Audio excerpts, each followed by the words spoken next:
Today I am teaching you question answer of unit number 10, The Wolf Children Part 2, page number 10. First question is, was the Mr. Singh surprised by the children? क्या बच्चों को देख कर mister Singh को हैरानगी हुई? Yes, Mr. Singh was surprised by the children. जी हाँ, उनको देख के उनको हैरानगी हुई. Question number 2, why did the children drink milk by leaping it up with their tongue? बच्चे जो थे वो ज़ुबान से क्यों दूध चाट रहे थे? The children had never learn to drink like a human being, क्योंकि वो बच्चों को कभी दूध पीने की यानी कि इंसानों की तरह दूध पीने का सिखाया ही नहीं गया था, क्योंकि वो जानवरों में रहते थे, इसलिए उनको दूध ज़बान से चाट के पीने की आदत थी. Question number 3, in what way did the children behave like a animal? किस तरह ये बच्चे जो थे वो जानवरों की तरह बिहेव करते थे, उनकी तरह हरकतें करते थे? Answer, they feed like animal, वो जानवरों की तरह खाते थे. टेकिंग रॉ मीट, कच्चा गोश्त खाते थे. When they were given toys, और जब उनको खेलने के लिए खिलौने दिए जाते थे, दे च्यूड दैम, वो इनको चबाते थे. च्यूड करना, दांतों से किसी चीज़ को चबाना, चबाते थे. एज दे वर बोन्स, जैसे कि वो कोई हड्डियाँ चबा रहे हों. Question number 4, what did the Singh decide to do and why? Mister Singh ने क्या डिसाइड किया, क्या फ़ैसला किया और क्यों फ़ैसला किया?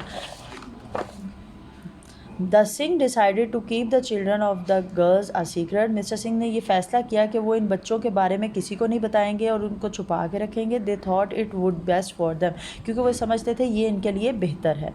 Question number 5, Y did the girls become active only at night? रात के वक्त ही वो बच्चियाँ क्यों उठती थीं और एक्टिव होती थी खेलने के लिए? They had spend all their lives in jungle, क्योंकि उन्होंने सारी ज़िंदगी जंगल में गुजारी थी. विद वुल्स, भेड़ियों के साथ. Like Wolves they become active on night, और दिन को वो सोती थीं और रात को भेड़ियों की तरह ही उठती थीं और रात को एक्टिव रात के वक्त होती थीं. How do we know that the Kamala missed her sister? आपको कैसे पता चला हमें कि वो कमाला जो थी वो अपनी बहन को मिस करती थी, याद करती थी? She hold for many days, काफ़ी दिनों तक वो गुमसुम यानी कि गुस्से में और चुप करके पड़ी रही, यानी कि एक कोने में पड़ी रही. और रिफ्यूज़ टू ईट, खाना पीना बंद कर दिया. All she would do was sniff around for Amala scent, और इर्द गिर्द वो चीज़ों को सूंघती थी और अपनी बहन की खुशबू को तलाश करती थी. Question number 7, why mister Singh have to leave the orphanage? Mister Singh ने यतीम खाना क्यों छोड़ा था? Mister Singh has to leave the orphanage as to take care of her aunt, क्योंकि मिस्टर सिंह की जो आंटी थी वो कुछ बीमार हो चुकी थी, तो उनकी देखभाल के लिए वो उधर से उनको यतीम खाना छोड़ के वहाँ जाना पड़ा. What was the important thing? That, it's word is that. Kamala learn, Kamala ने कौन सी चीज़ सबसे अहम सीखी थी? Kamala had learn to live, this word is live like a human being. Kamala ने जो चीज़ सीखी थी कि इंसानों की तरह कैसे रहते हैं, ये चीज़ उसने सबसे. Now come to word sentences. First word is orphanage, यतीमखाना. The orphanage is for the children without parents. Orphanage में वो बच्चे रहते हैं जिनके पेरेंट्स नहीं होते. बच्चे ऑर्फेंज में पेरेंट्स के बगैर रहते हैं, यानी कि ऑर्फेंज उन बच्चों के लिए बनाया जाता है जो बगैर माँ बाप के होते हैं. नंबर 2, मेरिकल, मोजज़ा. It was a miracle that the girls were not killed by the wolf. ये एक मोजा ही था कि वो बच्चियों को भेड़ियों ने नहीं मारा था, यानी कि उनके साथ रहने के बावजूद वो सही सलामत थी. इको, गूंज.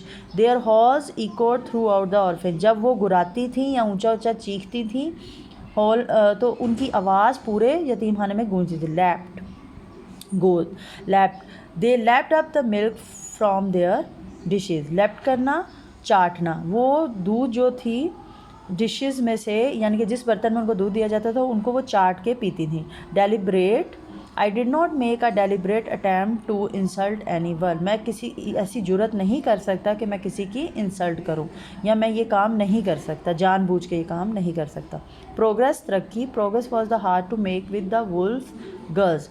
ये मुश्किल है कि progress was hard to make with the wolf girls. ये प्रोग्रेस करना मुश्किल है कि उनको बेहतर बनाना, उन वुल्फ गर्ल्स को बेहतर बनाना एक मुश्किल काम था. सेटबैक, पीछे की तरफ आना. His death was a great setback for his family.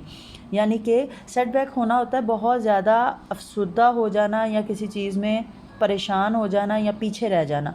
उसकी मौत ने उसकी फैमिली को बहुत धचका लगाया. सेटबैक होना, धचका लगना.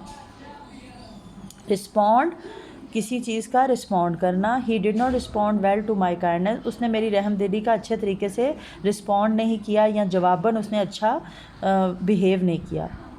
फ्लैटरिंग, कमाला टू का फ्लैटरिंग स्टेप। फ्लैटरिंग मीन होता है कि आप यानी कि बिल्कुल इस तरह, आप यहाँ पे वर्ड मीनिंग में भी इस चीज़ को देख सकते हैं।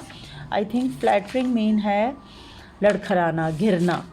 तो जो कमाला थी वो फ्लैटरिंग स्टेप हो गई यानी कि गिर पड़ी। मरौन, अफसरदा। Quaid-e-Azam death was mourned by every Pakistani, और जो कायद-ए-आज़म की फौतगी है वो हम सब पाकिस्तानियों के लिए बहुत अफसोसनाक है, या हम उसके ऊपर बहुत अफसरदा हैं।